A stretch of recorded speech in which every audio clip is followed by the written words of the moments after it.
আজকের ভিডিওতে আমি বলবো প্রত্যেকদিন পুজো করার মন্ত্র, পাঠের উপকারিতা ও তার তাৎপর্য। হিন্দু ধর্মে পূজার মন্ত্রে গুরুত্ব অনেক।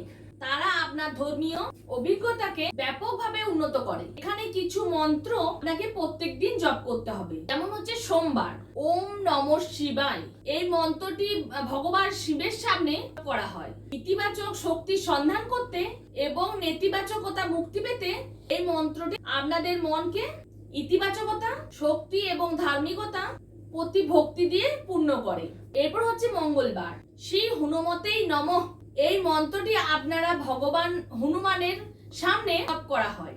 এটি জপ করলে সাফল্য, শক্তি এবং সহনশীলতা আসে। এটি আমাদের জীবন থেকে বাধা এবং সমস্যা দূর করে। বুধবার ওম গণপতায় নমঃ। এই মন্ত্রটি ভগবান গণেশের সামনে জপ করা হয়। এটি বাধা এবং প্রতিবন্ধকতা থেকে মুক্ত হতে এবং ভগবান গণেশের প্রতি ভক্তি প্রকাশ করার জন্য জপ করা হয়। এরপর হচ্ছে বৃহস্পতিবার ওম নমঃ ভগবতে বাসুদেবায় নমঃ। এই মন্ত্রটি ভগবান বিষ্ণুর সামনে জপ করা হয় আর কাছ থেকে নির্দেশনা পাওয়ার জন্য। এটি জপ করা সমস্ত মন্দ এবং জীবন ও মৃত্যু শাশ্বত চক্রের বিরুদ্ধে স্বাধীনতা এবং সুরক্ষা অনুভূতি নিয়ে আসে। মানুষ শান্তি এবং নির্জনতার জন্য এই মন্ত্রটি জপ করে।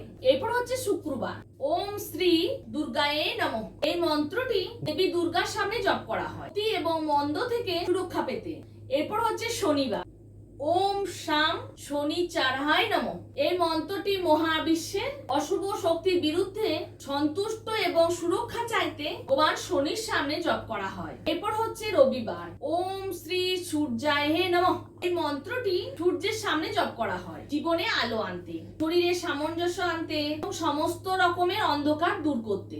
এই মন্ত্রগুলি আপনারা বার অনুযায়ী উচ্চারণ করুন এবং বারবার ভিডিওটি দেখে মন্ত্রগুলি মুখস্থ করুন। দেখুন এক সপ্তাহের মধ্যে আপনাদের জীবন কিন্তু পাল্টে যাবে। ভিডিও এখানে শেষ করছি, দেখা হচ্ছে নেক্সট ভিডিওতে।